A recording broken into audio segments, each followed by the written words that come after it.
Asante sana ndugu waandishi wa habari.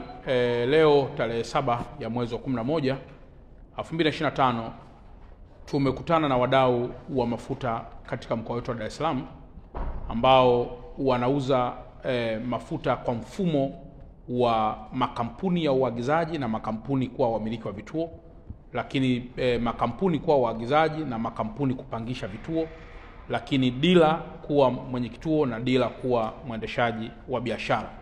Kwa tumekutana pia na makundi ya aina hiyo kama makundi ya aina 3.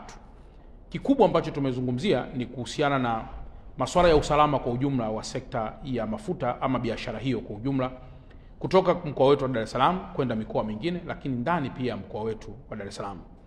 Kikubwa tumewashua kwamba serikali iko bega kwa bega na wao katika nyakati hizi zote kuhakikisha kwamba tuna provide ulinzi wa kutosha katika mazingira yao ili biashara hizo ziendelee kuwa salama nyakati zote.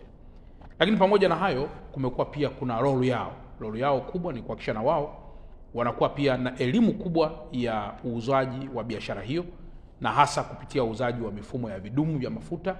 Nafahamu kwamba kuna wenzetu ambao wanafanya kazi kwenye boats za uvuvi. Boats hizi haziwezi kufika kwenye kituo cha mafuta. Nafahamu kwamba pia kuna minara ya simu inahitaji pia mafuta na minara hiyo haiwezi kwenda kwenye kituo cha mafuta. Sasa kuna utaratibu maalum ambao wenzetu wa EWURA wanausisitiza kuhakikisha kwamba mfumo wa uuzaji wa mafuta huo unakuwa katika hali ambayo iko salama.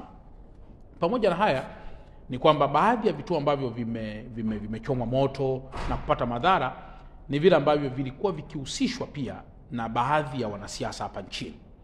Na pengine nitoe rai kwa vijana wote kwamba jambo hili si jema hata kidogo, na nisisitize kwamba mkoa wetu wa Dar es Salaam, kama ambavyo nimekuwa nikisema tangu awali, mkoa huu ni mkoa muhimu sana. Kamwe tusije tukajiangalia sisi wenyewe. Tambueni kwamba sisi tunahudumia nchi zisizo na bandari na ambazo hazikutamani kuwa hivyo zilivyo. Yaani ni kama hapa Dar es Salaam kule Kigamboni anapotaka kuja upande wa pili ana option mbili. Moja, anapaswa kupanda boti. Hajatamani yeye kupanda boti. Ni kwa sababu ya namna Kigamboni jinsi ilivyo. Kwa jambo la kwanza tufahamu sisi wa Dar es Salaam, Dar es Salaam inahudumia wenzetu wa nchi zingine. Lakini namba 2, tufahamu kwamba tunapozidi kupaharibu Dar es Salaam ndio pamebeba miundombinu mikubwa yenye nafasi kubwa sana, yenye mchango mkubwa katika uchumi wa taifa letu. Kwa mfano, wakati wa production hizi ilisikika kwamba wanatamani sana wahalifu hao wangechoma mitambo ya TANESCO. Ndugu zangu waandishi wa habari, tuna Kinyerezi 1, tuna Kinyerezi 2, tuna Ubungo 1, tuna Ubungo 2, tuna Ubungo 3 na tuna Tegeta. Hizi gas plants kwa pamoja zinafanya production ya megawatt 952. Na production ya megawatt 952, mtakumbuka kwamba sisi pia Dar es Salaam ndio center kubwa ya upelekaji wa umeme Zanzibar. Maana yake ni kwamba tukibaki giza tumeisababishia Zanzibar pia kuwa giza. Lakini kama itoshi, Dar es Salaam ndio kwenye hospitali makubwa. Lakini kama itoshi, Dar es Salaam ndio kwenye bandari ambapo mizigo itakaposhuka hapa haiwezi kwenda mikoani kama barabara ziko zimefungwa. Kwa hiyo kabla hatujafanya jambo lolote ambalo ni uhasama kati yangu Chalamila au na mtu mwingine yoyote, lazima tutafakari kwamba kizazi kitakachoumia na machafuko yetu ni kikubwa mno kuliko hali ya kawaida. Na tujue kabisa kwamba utakapoigusa Dar es Salaam kwa namna yoyote. Leo Dar es Salaam tuna vituo zaidi ya 476. Vituo tu vya mafuta 476. Katika kila kituo kimoja, imagine kwamba kina watumishi 10. Chukua 10 mara 476. Unapata vijana wangapi walioajiriwa kwenye vituo hivyo? Na ambavyo kwa mfano vituo vya mafuta vilivyounguzwa, let's say vya Lake Oil, unadhani watumishi wangapi, vijana wenzetu na akina mama wenzetu wanaolisha familia zao kwa kutumia vituo hivyo, leo watakuwa wamekosa ajira? Kwa hiyo kwenye kila maamuzi tunayotaka kuyafanya, lazima pia tufahamu kwamba Dar es Salaam ni kitovu kikubwa sana cha masuala mengi.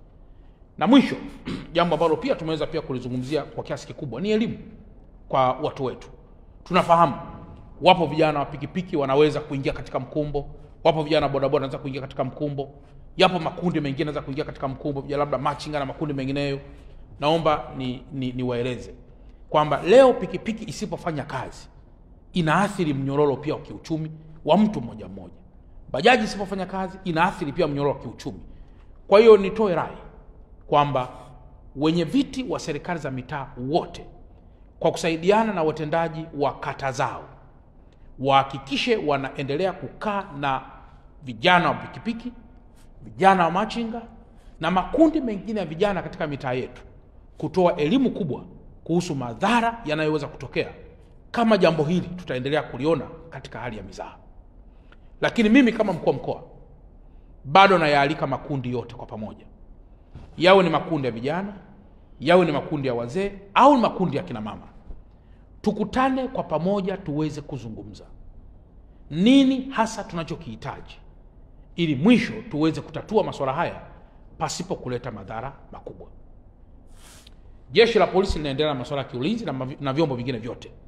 Tunaendelea na masuala ya kiulinzi na usalama katika mkoa wetu.